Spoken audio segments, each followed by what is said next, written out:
Hey everyone, George here, and welcome back to the channel. So I wanted to give you an update here on this 65-gallon long and kind of tell you where I'm headed with this. As you can see from my last video, this has been completely rescaped, and you can see that the babies that came from the Philippine blues are now in this tank and growing rather quickly.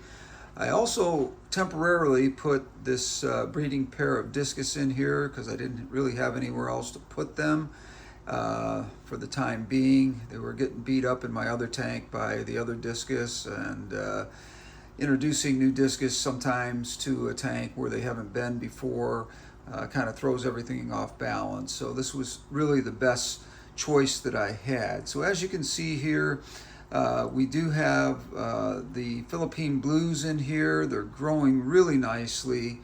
They're beautiful fish. I was really lucky to be able to save some of these and not give them away. I did give away about 60 of them to my local breeder, and or not local breeder, but my local supplier. And they sold rather well. So we've got a little setup here where we're going to be trading in the future these Philippine blues for supplies and things like that. I'm not looking for anything as far as a permanent setup for breeding these fish, but whenever I do get some, I do now have a supplier that's willing to take them.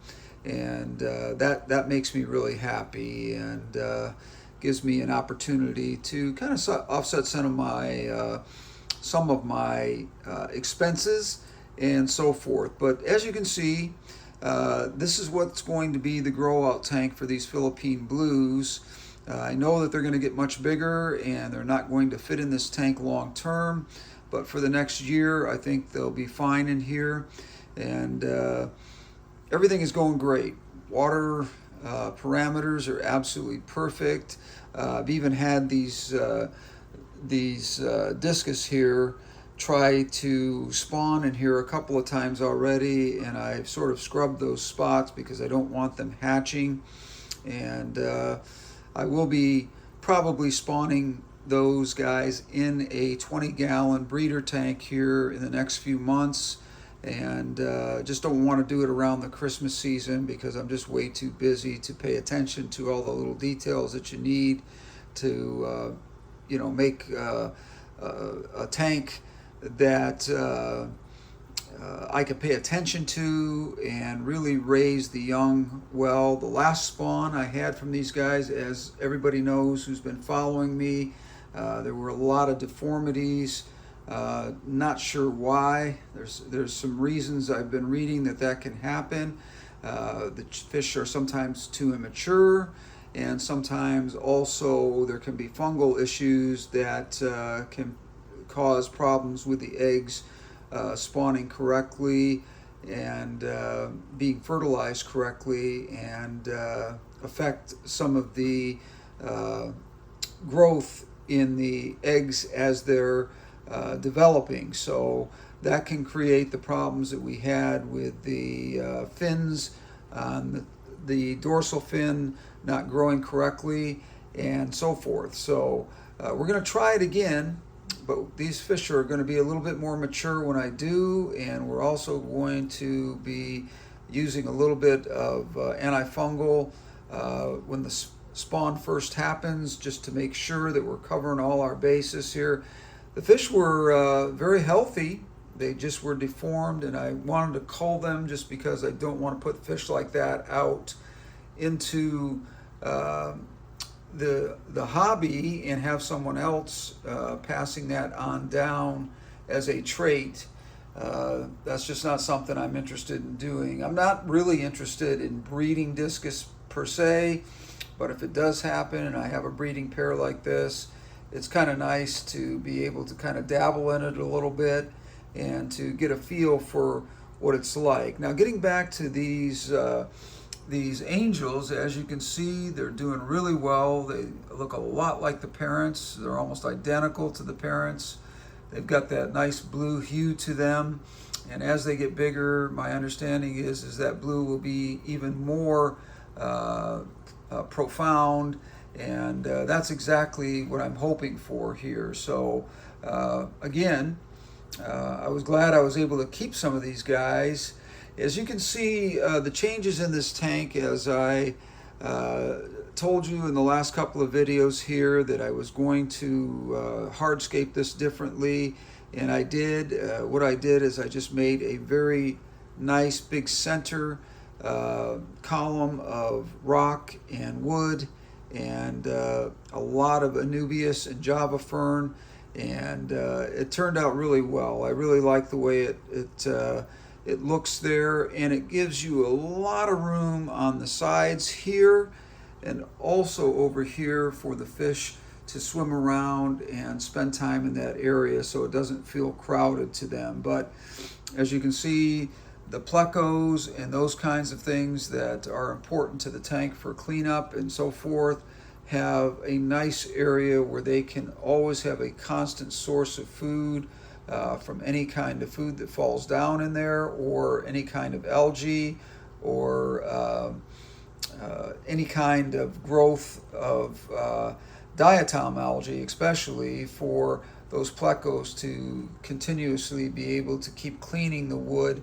As you can see, there's a little bit of area here that has not been cleaned by the plecos. The plecos were just introduced like 4 or 5 days ago out of another tank that I had them in, because I was keeping them in a quarantine tank to make sure that they were healthy. But as you can see, they haven't got quite to the area here yet to clean this off. But everything else, if you would have saw it a week ago, there was a lot of diatom algae that was growing, which is normal on the leaves and so forth of the plants. And that is pretty much all gone now, and the plants are looking really, really good. They're very, very healthy and doing great. We also have in here a couple of different kinds of ram cichlids, and I will be moving those around too eventually. But right now this is developing into, like I said, a holding tank for these blue Philippines that I really am really happy I was able to save, as I said earlier in the video. And I know they're going to get rather large, so don't think that I'm going to keep them in this tank. This tank is not near big enough. I'll be moving them to probably a 120 at some point here, and I think I want just a tank of these guys with a good cleanup crew, and possibly some kind of tetra that will work well with those. I haven't figured out exactly what that would be yet, but I will be researching that a little bit and trying to come up with a tetra that will work well with these guys. Well, thank you for joining me today and letting me give you an update on this tank. Several people have asked about these Philippine blues and how they were doing, and as you can see, they're doing very well. They're growing, and they're extremely beautiful fish. I like the color of these angelfish. I like wild angels a lot. I've had those before. I've had the monocupras. I've had the ultums. I've had several different kinds. I still have a few in my other tanks, but these guys, I just really like the blue hue that comes with them, and they seem to be pretty hardy fish as well. So anyways, thanks for joining me. Give me a like on this one, a thumbs up, and please subscribe if you have not already. And please share with your friends. Leave your comments down below if you have any questions or any ideas on what you think I should do with this tank long term. But as I said a couple of weeks back, or a couple of months back maybe, I really wanted to put these Philippine blues in here and get them going.